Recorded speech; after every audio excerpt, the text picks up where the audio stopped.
Messi did not score. He didn't need to. 2 assists worked Conor in the 85th, a cross for Lautaro in the 92nd. Argentina beat England 2-1 and now are in the World Cup final alongside Spain. As long as Messi is on the pitch, Argentina will find a way.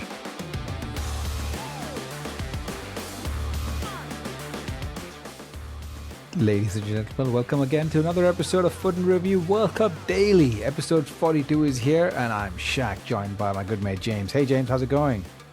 Hello Shaq, good to be here again, mate. Good morning, good afternoon, good evening to our listeners.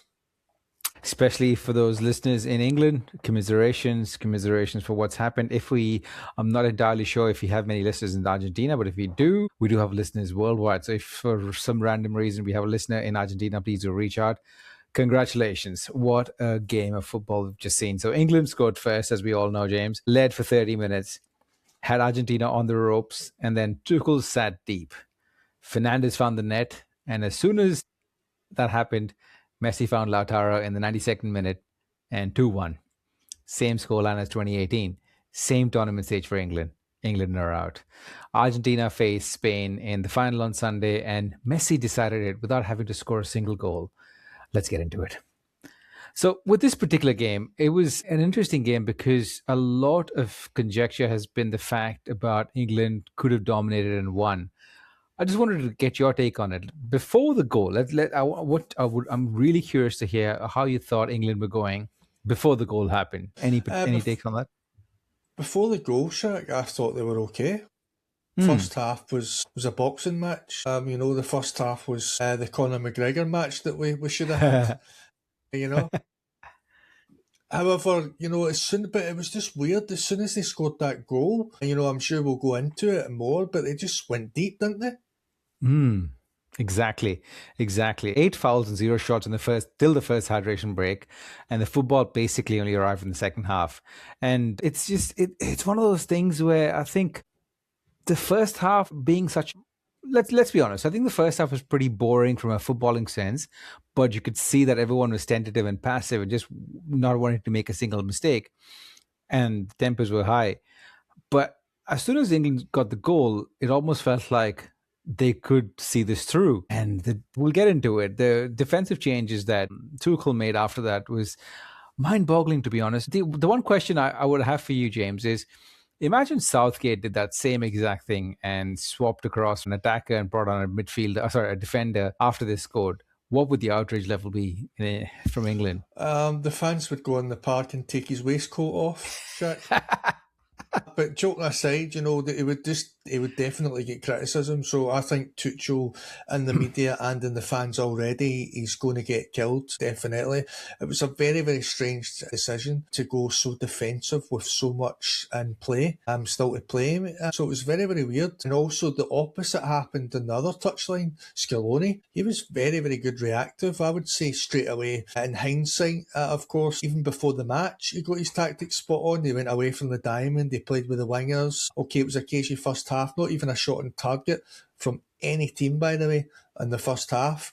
And then he was very, very good with his substitutions, his tactics. He outthought Tuchel, definitely. And it's strangely, a lot of crosses ended up being, England's downfall, which happens a lot in the Premier League. You would think that they're accustomed now to, defend crosses and plays like that. So it was just a strange performance after the first goal. Yeah, I think the quick change straight after the first goal was a bit of a shock. I think even for neutrals watching was what was happening. I think England had some momentum for a few minutes, I guess. Do you remember Jed Spence's tackle? That was a brilliant tackle. It almost felt like, they've got it under control. But it just seemed like Argentina suddenly was playing with a lot more freedom. And then if you peel it back, it was basically England was just sitting back and back and back. And one of the cutest or nicest ways I could have seen this game play out was the way Messi was finding space on the right wing. And I just couldn't understand how he kept finding these pockets of space on the right wing, and the ball just couldn't be taken off him. And he created everything from that right wing. And I think one of the lessons that we've learned from this World Cup is watching Argentina being down in the dumps against Egypt, down in the dumps against Cape Verde.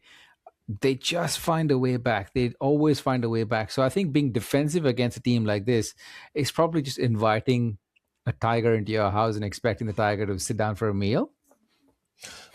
Yeah, definitely. Great description there. Without a shadow of a doubt. Some might say, Tuchel played like it was down to 10 men. It was a strange decision. They'd done the exact same, I believe, against Mexico, and that worked out in their favour, but of course they were down to 10 men. So yeah, definitely. And also for our English audience, I'll say it for you, why on earth was Mainoo not on the park? When you needed possession, you needed someone to be brave on the ball, break the lines. I don't understand why Mainoo didn't come on. Completely agree. I think with Rice not being 100% fit, I think probably don't have to start with Mainoo, but having Mainoo there just to hold the ball and just to relieve a little bit of pressure would really help. And I think, look, it's also not fair on the kid to bring him on after he's not played a single minute this whole tournament and expect him to hold off an Argentinian team that's on the ascendancy. I think that would be asking a bit too much. As good as Mainoo is, I don't know if that's the best. It's one of those things where you don't necessarily know how it would work out, but something had to give. Something had to give. I think even the kind of changes that Tuchel made, I think the Mexico game in isolation makes sense to what he did because they had a red card, they were down to 10 men. They probably had to do something defensive to stop Mexico doing scoring at home. But this particular game was not like the Mexico game. You're playing against one of the best players in the world. The last thing you need to do is be on the back foot. And the one thing, James, that really stood out to me today was the fact that they had so many defenders on the pitch, so many tall defenders on the pitch. Yet Lautaro Martínez, who's not extremely tall, found the way back of the net with his head. It's a bit telling, isn't it? Yeah, definitely. You've got Dan Burn, Gay, you've got Konza, you've got Spence, you've got John Stones, and they can defend a header, it was just very, very strange. And also lack of concentration, the corners, they went alive to the short corner. Messi had all that time in the world for the first goal for the corner. And then also as well, I believe it's just their tiredness and lack of concentration creeped in. Messi was always going to go left, cut into the left, use his left foot. But then, I don't know, maybe Spence and Mackett and O'Reilly didn't expect him to cut into his right foot, and then it just caught him off guard, and then boom, cross in, and then Lautaro Martínez puts it away. And unfortunately for me, Shaq, I said in the pod that Martínez would score, but I certainly meant the centre-back, so I can't come on and say, oh, by the way, I meant the striker, I certainly meant the centre-back, but Martínez did score eventually. But yeah, it was very, very, it was just lack of concentration, switched off, and also as well Tuchel coming out saying no regrets, is even more stranger as well. He's post-match. You've got to say that. I think as a manager who's probably has his job on the line, you can't come out and admit defeat and say you've got things wrong. That doesn't really bode well for your own career. So you have to come out and say that things have worked as they should. And it's just a misjudged move. And I think there's a simple stat that just comes to me is Argentina have scored 11 goals after the 75th minute in this World Cup. So Tuchel would have had this information with him in the sense that Argentina would have scored 9 goals before the 75th minute, after the 75th minute. So he probably realized that fact and thought, hang on, I need to shut up shop here. And it's hard in that moment when you have one of the best players ever on the pitch to think that you can fight fire with fire. And I think one of the biggest problems that this particular England team has kind of displayed is the lack of technical ability. If you think about it, James, I don't think they can actually hold the ball. I don't know if they can actually hold the ball. Who in that midfield, if Declan Rice had to go off, who else do you think will be capable and responsible enough to hold the ball for long periods of the game and put the ball around? Because I don't think they have that technical ability in them. And they probably were scared about being countered, so they thought, let me just go back and sit defensively. And do you think that probably would be the reasoning for him to play defensively? I really can't really pinpoint it. I wouldn't say they couldn't control the ball. These players do it every week in the Premier League. Rice is good. Anderson's still good at retention. O'Reilly plays under Pep Guardiola. So does Stones and Gay. So they're certainly well drilled in that department, Shaq, I would say. But it just goes down to, sadly, and I'm sorry to say, audience, England's just lack of braveness, really, to be honest, that they just sit deep, but every single time they're nearly there. You go back to Croatia, it was the exact same. They scored first. And again, they went too deep. And it's telling, really, what, since 1960, they've been to maybe one semi-final since 2016. Now we're in 2026, and what they've been to maybe 3 or 4. And again, they just, when it matters, they just fall short, unfortunately. So it's just, could it be, I don't want to sound like Gabriel Clark, but could it be a mentality issue? Probably not. But there's certainly something underlying there. Yeah, it's just all the way from 2018. 2018, they had the similar sort of situation. 2020, they had the same thing as well in the Euros against Italy. They went ahead and then lost that game. 2024 was exactly the same against Spain. They lost 2-1. Again, last night was Argentina as well. They went ahead and then just couldn't hold on. And it's just one of those things where they had a complete reset with removing Southgate and putting Tuchel in to avoid exactly this issue that they've landed on. It's a bit gutting for them. I think they probably could have done something in this particular game. But talking about the positives, do you think Argentina can do something that only Brazil with Pelé have done, as in win the World Cup back to back? What do you think, James? Well, like you touched on, when Messi's on the pitch, you can't rule out the Argentinians, and certainly their run to the final has certainly proved that. But just Spain, just the control that they have in the games, Shaq, and their ball retention, their possession, how they, stop the transitions, how they actually nullify counter-attacks. You've seen it against France. I would still go with Spain, if I'm being brutally honest. But Argentina have been excellent in this tournament. Fair play to them, fair play to Messi. Another 2 assists for the 39-year-old. So really, really good. But I just don't see past Spain, to be honest, Shaq. Yeah, and I think I'm with you a little bit there, because the only team that I can think of that can actually outplay technically this Argentinian team is probably Spain, because they probably will never give the ball back. They'll just hold on to the ball till the game's over after they score a goal. So let's see how that game actually pans out. Right, let's have a quick hydration break, listeners. We've covered every single day of this World Cup, and we're here for the final couple of days as well. If you'd like to support us, please do jump in and buy us a coffee at buymeacoffee.com/food and review, or just jump on Instagram and just follow us at Food and Review, or TikTok at Food and Review Podcast. And or just give us a 5-star review or a rating or anything on your podcasting app of choice or Spotify. We would love to hear from you. All right, we're back in 3, 2, 1. Right, James. The normal segment, and I must apologize, listener, one of the things that we forgot yesterday in the whole excitement of building up to the semi-final between France and Spain, and also the Argentina and England preview, was the fact that we forgot to do baller, bottler, and drama of the day yesterday. But let's not make that mistake again. Let's talk about it today. So let's talk with the baller. The baller is none other than Lionel Messi. Messi, as we know, as we discussed yesterday, faced England for the first and almost certainly the last time in his career in a competitive match. He was 39 years old. He waited his entire career for this specific fixture, and he won it without putting the ball in the net. His corner in the 85th minute was worked shot to Enzo, who was brilliant shot, and then his cross to Lautaro Martínez. One of the best things about this particular cross was that when you associate Messi, you think about him, you associate it with his wonderful left foot.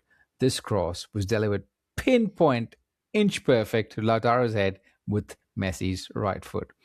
And it's just this guy. And I don't know if you've seen this, James. I saw this compilation. I think if we did this podcast straight after the England game, my perspective was so different to what it is right now, is purely because I saw a compilation on X of all of Messi's touches after England went ahead.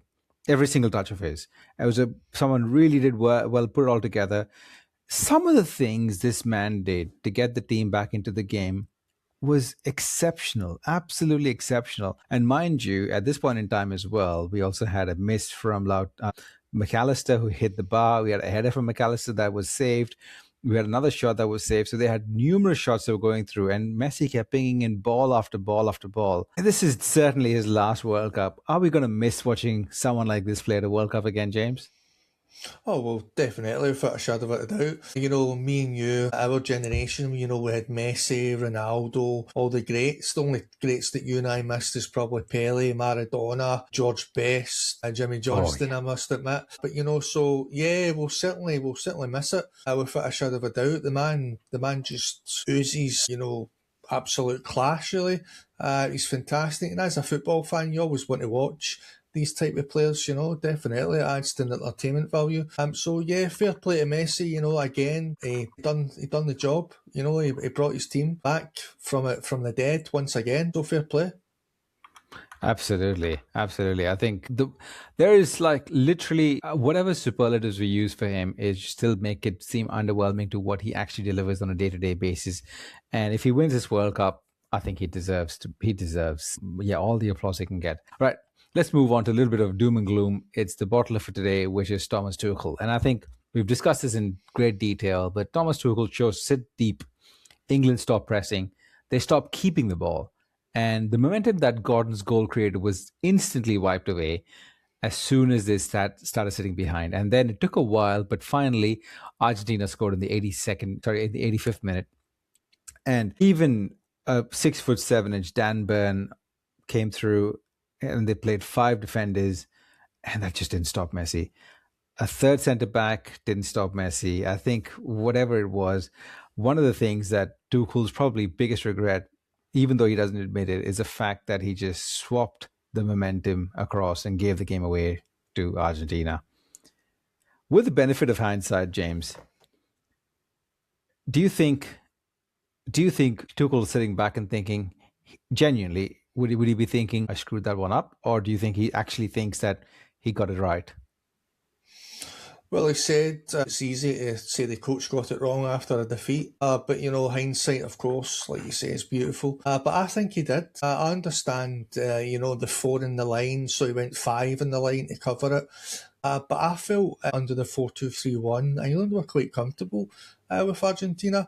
And I felt if they had an out ball with pace, like maybe instead of Gordon off for Konza, put him on for Rashford. And we all know, you know, James has had these injury problems, so he was never going to last the 90 minutes. So he should know his own players, really. So it was strange. So he's definitely the bottler. I think he really is. He damaged his team with his tactics, unfortunately, and sad to say for our listeners. You know, if you don't mind me saying, listeners, is Harry Redknapp right? He said there was a German spy. Please humour me on that one, audience. But you know, so it was just error after error, really, and there was two men on Messi. Okay, over 20 years, you know. Can he stop the man? Of course not. But I felt they could have stopped some of the passes into Messi, really. And five back just played into his hands. And Messi, being that genius that he is, understood there wasn't that much space in the centre. He moved on to the right-hand side and he just kept delivering. So yeah, Tuchel was certainly the bottler. Yeah, I completely agree there. Right, we'll move on to the drama. And the drama for today, I think our Scottish fans would love to hear the segment. Our drama for today is England's curse. Let me take you through some of England's recent history, just to paint a picture of exactly where we're leading. 2018 World Cup semi-final. England scored first against Croatia. They lost the game 2-1. 2020 European Championship final at home at Wembley. England scored first against Italy, lost on penalties. 2024 European Championship final. England scored first against Spain, lost 2-1. And last night, England scored first against an Argentinian team in a World Cup semi-final, led for 30 minutes and lost 2-1. Four major tournaments have since 2018. Four times England have been in a position to win. Four times England have lost. This generation of English players, Kane, Bellingham, Saka, Pickford, Rice, genuinely talented. They're close to winning a major tournament than any other England side since 1966. And they just can't cross the line. Kane conceded afterwards. We scored, we deserved to be ahead, and then we struggled to keep the ball. And it's the same story every single time. Get ahead, fall back, lose late. I don't know what else they could do differently because they've tried every single iteration of change, and they get so close to the finish line. And I think this is the part of football that there's a lot of intangibles in football that's really hard to explain. Do you think this golden generation is still got one more or a couple more chances to prove that to their fans that they've got it? I think at least coming and winning a Euros the next time in contention and maybe even the World Cup, James. Do you think they have it in them? I think so, yeah. I think England could go far in the next Euros. That's if Harry Kane's still playing. But I'm sure he will. You know, he's 32, 33 at the moment. But again, going back to what we're saying about generations and the players, you know, you and I, the golden generation was Beckham, Owen, Yes. you know, Gerrard, Lampard, and they didn't do it then. So, you know, they were hoping to, you know, break that curse. But unfortunately, again, it's just the same old. And also, if I'm trying to be as fair as possible to our audience, but I'm sure they'd agree, you know, sometimes when England actually face a better team, they lose. Yeah. You know, like Yeah. some teams, like, shall we say, Scotland are not on England's level, but sometimes we get a surprise result. It doesn't really happen for England. I don't understand that. Well, they are a very, very good side, but as soon as they come across someone that's better than them or on paper, for instance, they just don't turn up. So yeah, they can go far. Could they win it? I don't know, but that's if Tuchel's in charge. There'll be a lot of angry people waking up today calling for his head. Also in the TalkSport sports bar as well. You know, it's a UK radio station, Shaq. They were certainly calling for his head last night. So yeah, it's looking bleak for it, Tuchel. But also as well, if you could build around Mainoo, I know that sounds crazy, but Mainoo and Rice and build from that, then you never know. Yeah, I completely agree with you. I just want to just humor me this on this particular anecdote that I read today, and I just want to. I'm pulling you back 22 years, and we've spoken about 2018, 2020, 2024. Pulling you back all the way 2004. I think it was the Euros. Portugal playing England again. England are ahead, and Portugal, and for whatever reason, the English team just couldn't get out. They just kept going deeper and deeper and deeper. And I just want you to just humor me this. Who do you think the four defenders were in that English team that was well ahead? And if I tell you the names, you'll be shocked. So I'm just trying to show you a systematic issue that I don't necessarily know how to solve. Do you know who those four defenders were? Let me get my bearings. 2000 and what did you say? Sorry. So after the World Cup in South Korea and Japan in 2002, that would have been Ronaldo's first tournament. Yep. Ronaldo's first tournament. So Rio Ferdinand, definitely. He didn't play this particular game that I'm talking about. I think he was injured, but yeah, you're on the right ballpark. Campbell.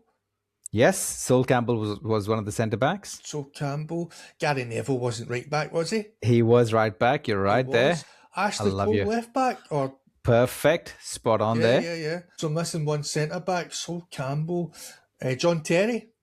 Perfect. That's it. I knew you'd get it. That's why I asked you the question. Well, it was not a quiz because I knew definitely you'd get it. These are the four people that were playing in the defensive line for England.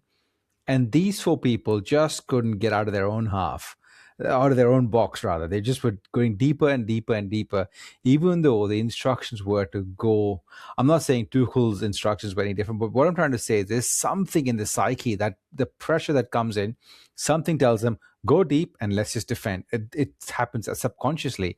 And that's something that they probably need to figure out how to deal with, because in 2004, exactly the same thing. They were ahead. Paulinho scored. Not Paulinho. I'm blanking on the name now. It's a guy, Postiga.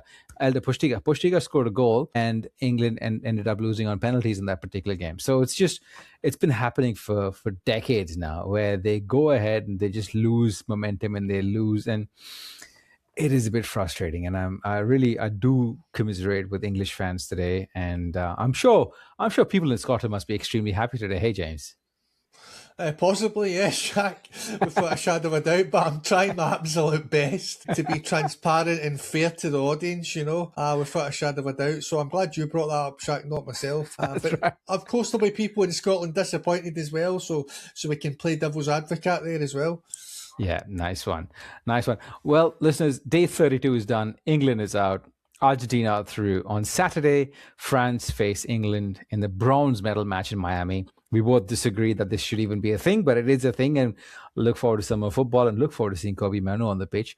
On Sunday in New Jersey, Argentina face Spain in the World Cup final.